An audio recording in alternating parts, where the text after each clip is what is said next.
Bonjour les mamans. Alors notre sujet de méditation d'aujourd'hui, c'est dans Jean au chapitre 5, versets 31 à 47.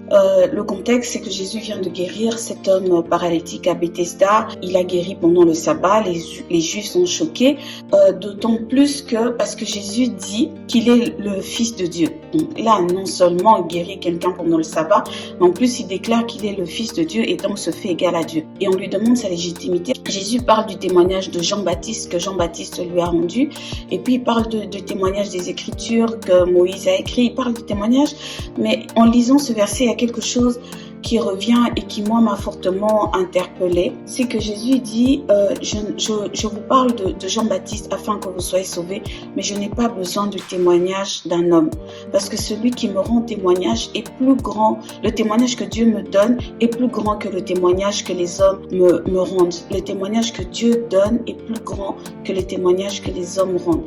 Et ça m'a vraiment interpellée, parce que souvent on fait très attention au témoignage des hommes, à ce que les hommes disent de nous, à ce que les hommes pensent de nous. Alors que ce que les hommes disent de nous et ce que les hommes pensent de nous est très changeant. Aujourd'hui, les hommes peuvent t'aimer, aujourd'hui peuvent t'aduler, et demain te haïr et te lapider. Si nous devons faire attention à notre témoignage, le plus important, c'est ce que Dieu pense de nous, c'est ce que Dieu dit que nous sommes. Première raison de faire attention à ça, c'est que d'abord le témoignage de Dieu est stable, il n'est pas variable, il n'est pas changeant selon les humeurs. Dieu est fidèle, Dieu ne change pas, il est le même hier, aujourd'hui, éternellement. Et ce qu'il pense de nous est stable. Et deuxièmement, ce qu'il pense de nous est vrai, parce que Dieu nous connaît, il connaît nos motivations, il connaît nos pensées, il connaît nos sentiments, il les connaît mieux même que nous-mêmes. Il sait pourquoi nous faisons les choses et comment nous le faisons, il nous connaît. Et donc ce que Dieu pense de nous est la vérité. Nous devons nous appuyer et faire attention et à chercher à avoir l'approbation et le bon témoignage de Dieu, parce que ça reste le plus important, et c'est lui qui nous justifie au cas où il y a des mensonges.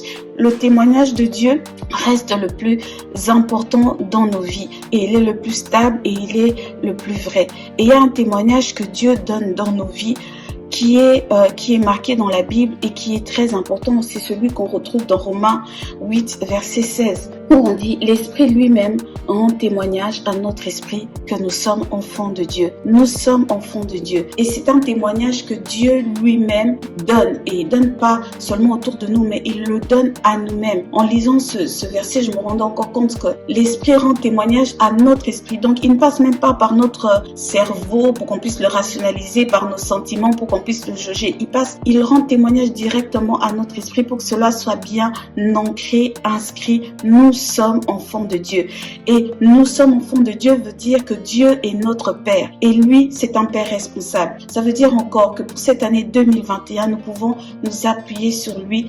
Dieu est notre Père. Et il le dit, il rend témoignage comme il pouvait le dire Abraham, il le jurait par lui-même parce qu'il n'y avait pas moyen de jurer par plus grand que lui. Que nous sommes enfants de Dieu, qu'il prend soin de nous, qu'encore cette année, il va s'occuper de nous, il va pourvoir nos besoins, il va nous garder, il va nous protéger, il va garder nos familles, prendre soin de nous. Parce que c'est un Père meilleur que tous les pères que cette terre peut porter. C'est un Père responsable, c'est un Père qui prend soin de ses enfants et nous l'avons comme Père, et c'est un grand témoignage que nous devons garder précieusement. Nous sommes enfants de Dieu. Que Dieu vous bénisse. Bonne journée.